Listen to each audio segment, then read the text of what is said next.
Hey, what's up YouTube? This is Car Addict, and normally I put these videos in my other channel, but because of YouTube's new rules about viewing time and subscribers and everything, to keep your channel open, or at least to stay with the partnership, I'm going to put it in this channel. I don't do many of these anyways, but listen to my saw. Sounds terrible. So, what do you do when your chop saw sounds like that? Alright, so the first step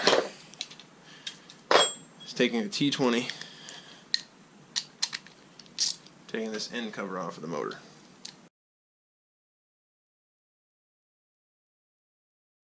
Alright, and one way to hold these brushes back, here's the spring that holds tension against the commutator. Pull the spring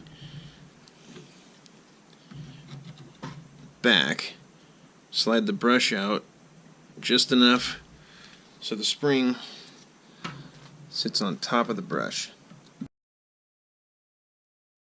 Then it'll hold the brush in the slot and it'll keep the spring sitting right there. Do the same for the other side. Alright, and before you take the motor out, we're going to go to the other side and pull the pulley that drives the belt. So the first thing you might notice is that the included tool back here does not fit there. So you're going to need to get a T25 from another source. Take this cover off. After you break it loose, you could just use a regular screwdriver.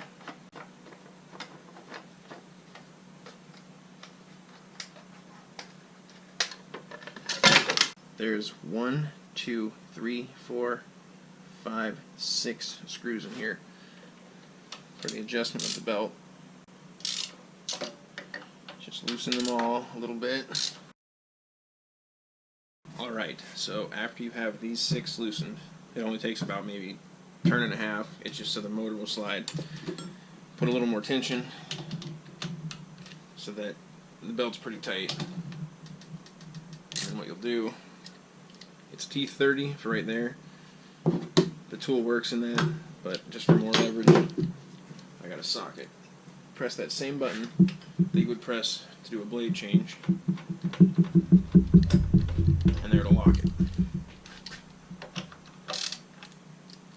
And then now, take this screw out.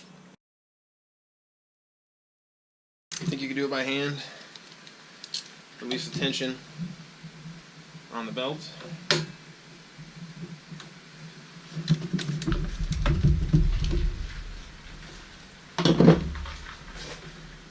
And then you can just hold the belt with your fingers to get that the rest of the way out.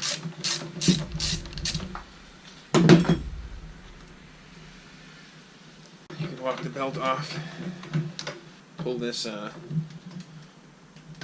of there. Be careful you don't lose. I'll show you when I get it off. The Woodruff keys. There's 2 of them in there. Do not lose those. Alright, so after you've got the pulley off on this side and the belt, on this side take off the 4 screws that hold the motor housing in. Now, if you try to pull just the housing, the armature will stay with the saw, and then there's not enough slack in this motor wire. So while you pull the housing, push the shaft on the other side where that pulley was on, so that the armature comes with it. Okay. Now you can pull the whole armature out. Now this ring right here, it's basically like a key ring. So it starts here, loops around once, and then goes under itself for a little more than half the rotation. You'll find the top lip, pull it out of the groove like that, and then walk around the shaft as you're pulling that out like that, and eventually you'll have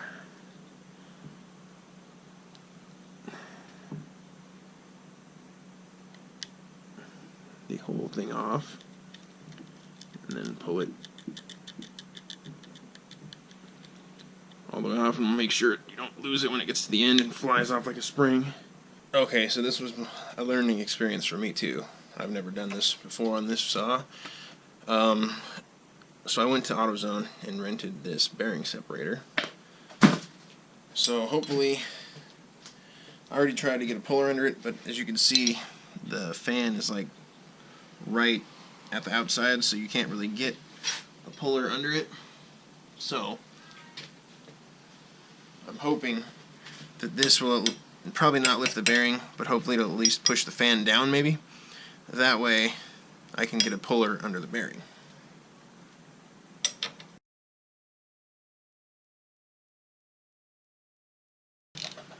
Okay, let's see what that did.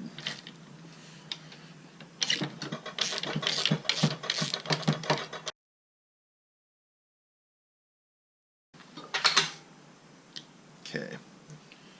And hopefully I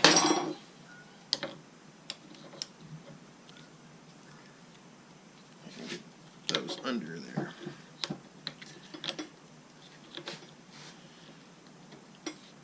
Okay.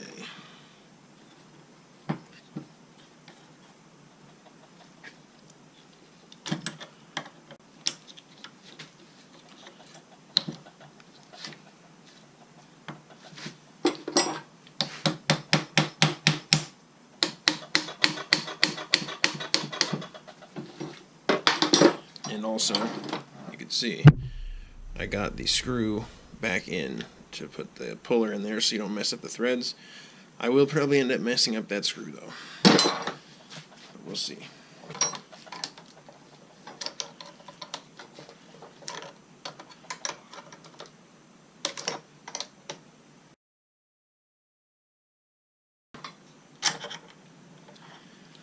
Alright. It did ding them up a little bit, so I'll get the T30 back to where it lines up. Pop it in there.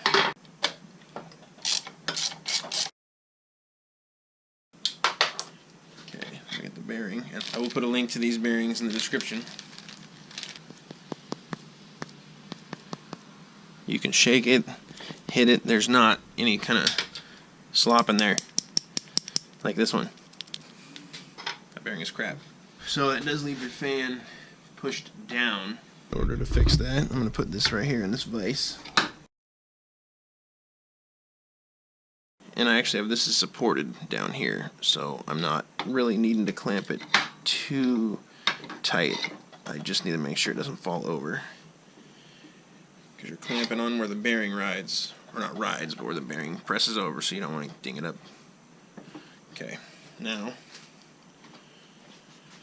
I'm going to get my tuning fork here. Just get it in there. And try to go around and knock that fan back down.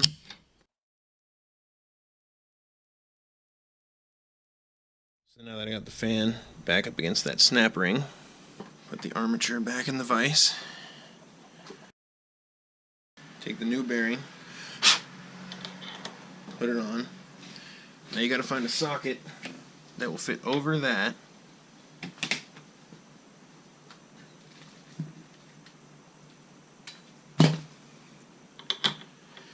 And this has roughly the same diameter as the inner race.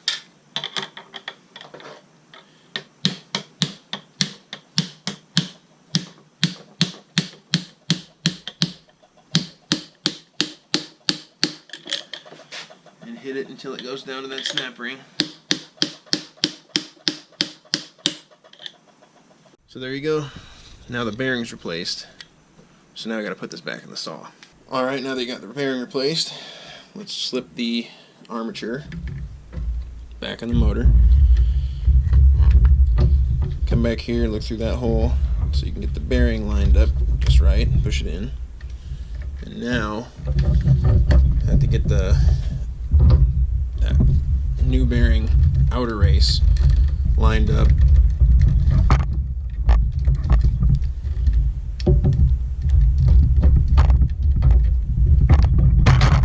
Pushed in to this aluminum piece that houses that bearing. Okay, now you can go ahead and put these 4 screws back in.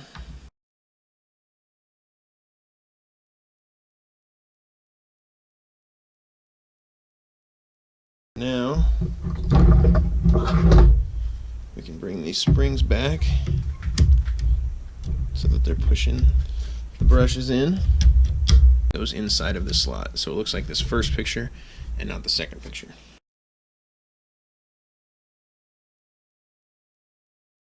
Alright, then you can put the end of the motor back on, and you should not have to force the screw in. It should go in pretty easy because you should be following the old threads. If it's hard to push, that means you're starting new threads, and eventually if you have to open this too many times, it'll be stripped. One trick is put some pressure on it and go counterclockwise until you feel it drop. So right there it's dropping in. And what it's doing is the threads are actually dropping into the threads that are already cut in the plastic. Then you can tighten them down. So now this end of the saw is done. We'll go back to the other side. You will first put that little, it's not a snap ring exactly, it's not a C clip or an E clip or anything like that, but basically fish one end out like that, kind of like you're going to put a key on, hook it over it, and then kind of acts as if you're going to unwind the spring and slowly walk it onto that shaft. Okay, then push it back until it hits that slot where it goes into. The easiest way would be to turn one of the grooves to the top and put the key about maybe a little more than halfway in. Now on this right here, put the key in the bottom one. There's no real top and bottom, but put it in like that. Now line up the top one, start sliding it in for the bottom one to be lined up. Push it in and go ahead and tap it. To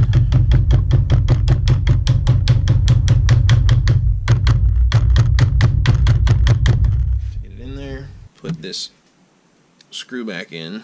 It is a T30.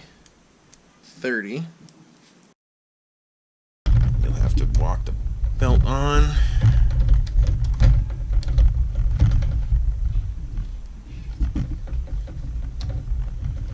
Okay. You might be able to get away with just holding the belt yourself with your fingers while you do it.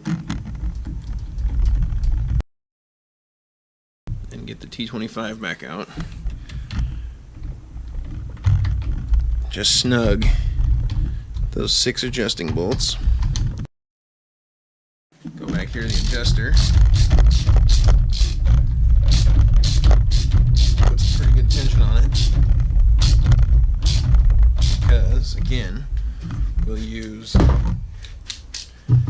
the blade stop right there that you normally press when you're changing a blade.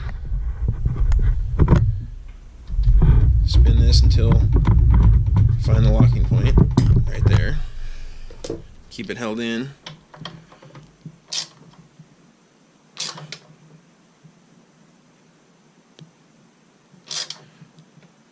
Cinch that down. Now loosen that adjuster and tighten it to where you want it. I don't really know what the exact spec is for tightening these, but you don't want to have it too tight because basically you're putting extra stress on the bearings if you have it too tight. So, and it is a pretty wide blade or belt, so it shouldn't have to be that tight to grab.